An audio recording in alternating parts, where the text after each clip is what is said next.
Good afternoon, everyone, and welcome to the session on mitigating hallucinations in large language models.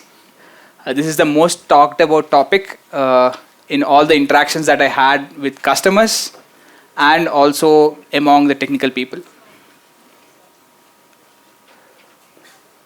Moving on, to start with, I want to structure the 10 to 12 minutes conversation that we are going to have into three parts. I'll first discuss about the why part. Why did we have to actually go through the hurdle of doing this whole exercise of understanding hallucinations and how do you handle it? And then move on to how did we do that? And the third part is about what did we accomplish from such a thing. So it's more like a journey that we had working with one of a prestigious US marine classification company.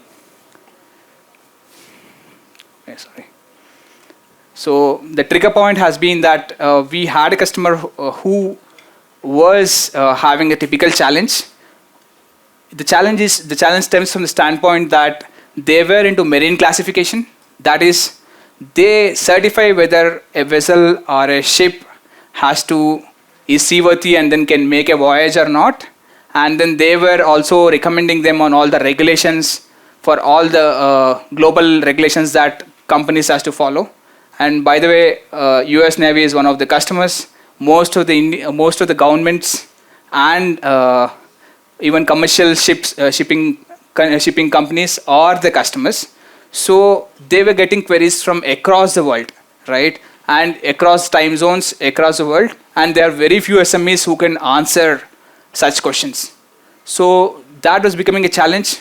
Over a period of time, what also transpired is that they were not able to take up the questions that are coming onto their email box, and it was taking almost like one week to respond back. That means if I am a surveyor who is inspecting a ship and then say I have a doubt, I ask the question to the SME, and it takes week time to actually respond back from the SME. So that was a kind of a challenge, and it was all regulated industry because it's all marine regulations, both there would be local specification regulations and then also at a global level. So that was the challenge that we had and that we were approached with. How can we solve such a problem? And this was something, let me tell you, even before LangChain. It was in last year, I would say Feb. LangChain was just starting or not very prominent at that point in time. We built things grounds up just for everyone's information. So now that we have covered the context, let me take a minute in explaining the approach that we have taken. We propose them, hey, there's something nice that has come up, something called GenAI, which can answer your queries, and that would actually reduce your bandwidth from your SMEs and all of that. It looked fancy for the customer and for us at that point in time, and we embarked on a journey. We said, okay, we'll try out. If it works, you pay us. If it does not work, okay, we'll take a hit. That's how we started off. Okay, and starting with that, we got into an implementation. We started off saying that, hey, how can we solve this problem? There's not much apart from OpenAI blocks and then maybe a few from Azure. I think neither AWS was working on it, or at least nothing publicly, or even GCP at that point in time. So,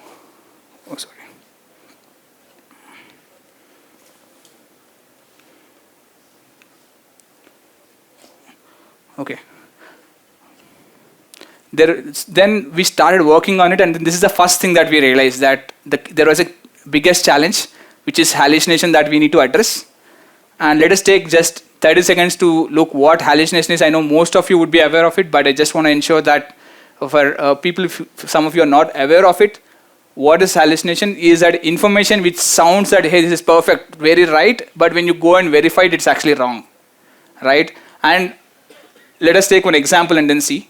And by the way, before I flash the example, I want to understand how many of you know the story of Berlin Wall. Okay, so I know I'm slightly digressing, but let us take one example. What is the capital of France? And the capital of France is Berlin.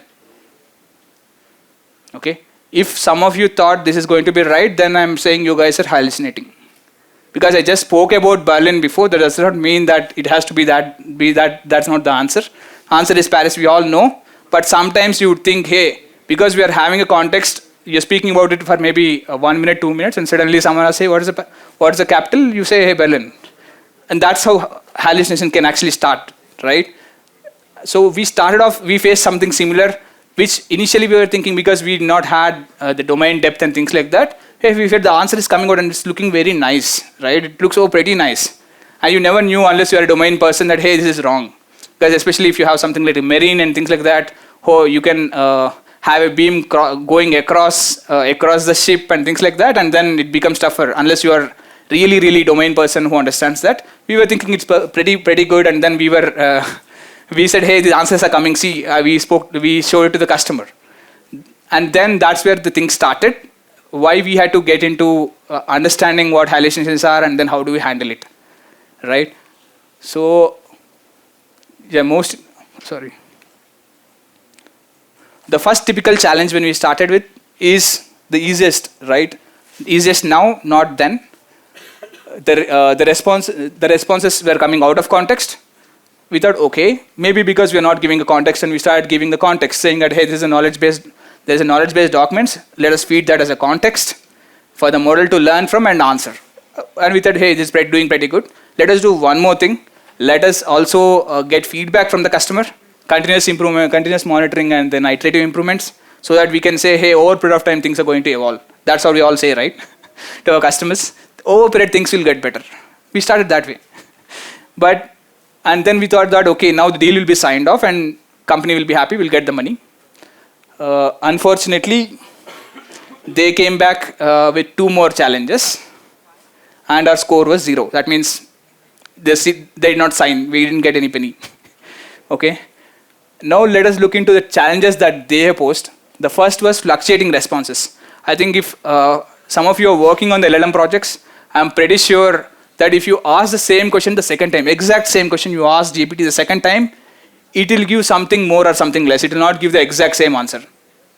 And you go and show that to any business guy, they say it has to be same. That's what is the statement that they would make. So that was one challenge that we faced. The second was question paraphrasing. When I say question paraphrasing, hey, you ask the same question slightly different. Just change maybe the verbiage. Question context remains same, meaning remains same. Answer is different. Or answer, you have few lines more, adding more context, or few lines less, which is again a red flag for the customer. He will say, hey, I'm not getting the same, I just asked the same question, but it's not giving the same answer, right? So that was the challenge. Then this was one level deeper than what we previously had. And then we thought, okay, we had to come up with multiple blending techniques and solutions to solve this problem. I'll go through few of them. Few of them will be very familiar with all of you. Maybe few of them may be new. Temperature setting, I think most of the people now who are working on LLM would definitely realize that, hey, set the temperature setting to 0 so that you're not asking GPT to be creative. Just ask it to do what we're asking. That's the easiest. We started there. Then we realized, oh, the default is 10, but maybe we are giving too much context, and then that's the reason the answers keep fluctuating. Then we said, okay, can we make it 3 and 3, 5, 7? We played around, right? And then that's how we say, okay, you're gonna learn, and then say, okay, 3 looking better for this use case and things like that. Additional checks that we had was, especially if you have something like a very regulatory domain where you have acronyms. I think maybe not many people would have spoken about this. You have acronyms where the expansion will be different in different domains, right? So when you have different domains and the same acronym, but expansion is different, that's the challenge. So we use techniques, some of the techniques, especially using cosine similarity of the questions with expanding that. Instead of, if you have 2, let's assume the same acronym is present in 2 domains, we were expanding that in the question. And we were also doing a pre-work there, saying that wherever the acronym was there in the context, in the knowledge documents, we were expanding and then storing it as a separate in the separate index. So that when the question is asked, we used to compare, hey, which one will it make more sense to pick as a section, right? So that's how there's some cases where we were able to improve marginally. And then there is something called setting the domain constraints. If you think that, hey, I have 3 domains, let me go hit every domain, every index that is there, and then pick up answers based on that, you would typically fail. The reason is that you might be picking up domains which are not relevant, or you might even pick up cases where maybe the document is right, but the section is wrong or the paragraph is wrong, right? So we first started off with classification models, saying that, hey, let us classify the question first itself, rather than going and then hitting the entire database, vector database, and then pick up sections which will be relevant. We said, let us classify it and then see. There are some marginal improvements there too.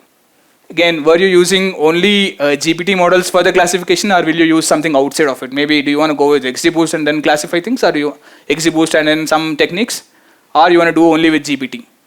Again, it depends also on customer comfort and things like that. So we tried multiple things also on the domain constraint, setting the domain constraints. Context selection, this is one thing which really helped, especially from the standpoint of if you have multiple, so let's assume 10 sections that you're saying your k equal to 10 there, right?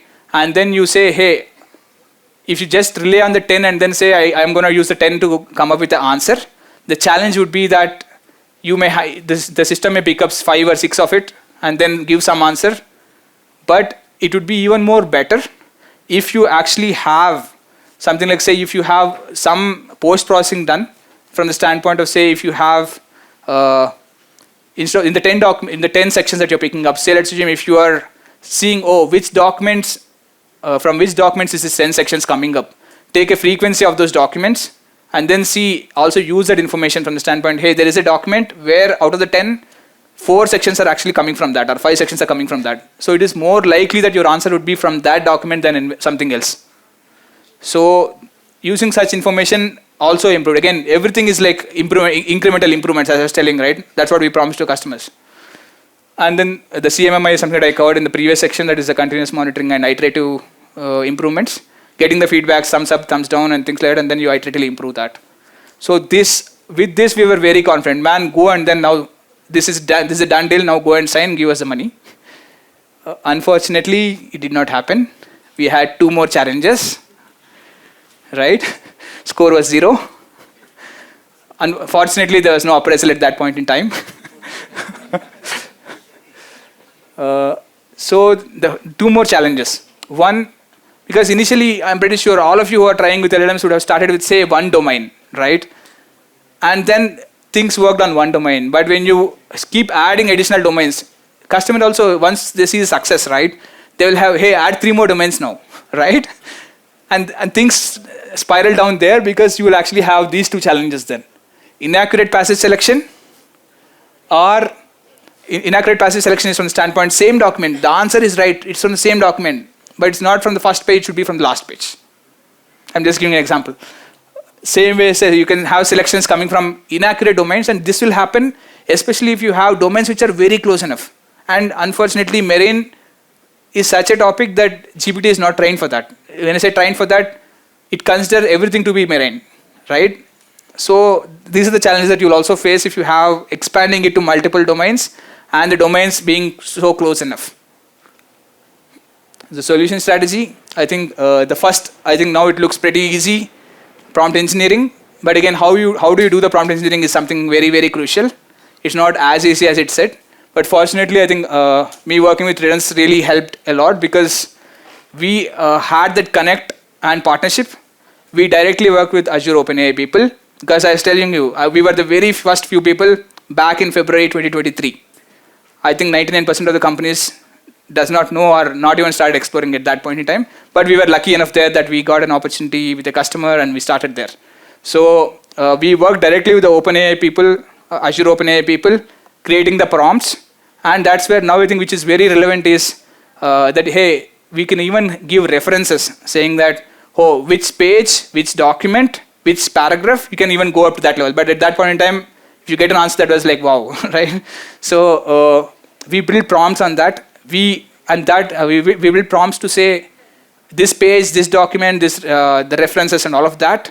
And then from there, what was also happening was we didn't think that it will really add too much value, but it added value from the standpoint that you were getting the references, the good part, but you also have additional things like, say, you can do post-processing filters. That means because you're getting those information like, say, hey, the answer is coming from section 10 that is stored in your vector database. So what you can still do is that if you're not getting that, you can say, I would rather say I do not know the answer than let GPT give something. Because you can use you can leverage that information that, okay, GPT is not giving a section as an answer to me along with the answer. I'll discard that answer and then make it like, say, I do not know the answer, or the sources does not have the answer, or something of that sort. And most importantly, the scoring mechanism, I think that is something that will be helpful. Maybe most of you would have already figured out by now, but for some of you it will be helpful, where GPT does not give you the confidence score. How confidently is it actually saying the answer? So again, this was, again, I was telling, in February 2023, we came up with a mechanism and built a module which would say that, hey, if you actually have 3 sections that are getting picked up out of the 5 by the GPT in formulating the answer, and you have cosine similarity, you can come up with a cosine similarity of that question with these sections. And because you're using the same LLM model, the latent space is the same, and you know the similarity of the question with the sections, we were taking the average of it. And how did that help? And that helped us because we don't want to say, hey, we are trying to make it 100% automation. No, that is never possible, at least for now. So what we agreed with the customer is that if we design a strategy where below some certain threshold, the answer generated by the system should be validated by the SME, and we will help the SME also with the references, right? So I think that's how the scoring mechanism pretty much helped us, and then this helped us get the sign off from the customer. We were pretty happy. Again, no challenges. we got a sign off from the customer. And I want to, again, I know there is one more part, which is the what part, what did you achieve, is what I said I will cover. But before that, I just want to take 30 seconds to go through this video to show the kind of excitement and happiness that we had. And this is from my favorite movie, The Pursuit of Happiness. Oops, it does not play. Can someone play it, please? It's just 30 seconds. And we were in this state, the state of complete happiness, because we failed and learned. Oh. Okay, maybe music should have been better, but yeah, sorry about that. But what did we achieve? I think we were able to achieve 81% straight through processing, which is commendable considering that the domain that we were solving the problem with. And then with limited interventions, say the SMEs were the most relieved people on the planet at that point in time when we did this. The next thing, we were helping the SMEs with relevant information. If you have thousands of documents, even the SME is also a human at the end of the day. The reason why they were taking 7 days to respond is because they also have to refer a lot of documents. And this was helping them with the references, and then the adoption of the platform has increased, and also from the standpoint of how the engagement on the platform increased. It also increased the transparency because there is this complaint from the not SME, but about the person who would be writing the query, which is the surveyors, saying that, hey, my response, it's 3 weeks, I did not get a response. The reason because that mail got dropped, or maybe they don't know that there was a mail and then somehow it got skipped out. So we were able to bring at least 40% additional transparency into the system. And this, I hope, covers my time. If you have any specific questions, I am open to take it. Yeah, please. Oh, sorry, by the way, one last thing. I think this is one thing I want to have all of you as a takeaway, the different strategy and techniques that we have used, the strategy and the challenges. If FR is FR, QP, all those things are the challenges that we have, where we said that, say, fluctuating responses and all of that, and then what was the strategies that we have used which worked for us.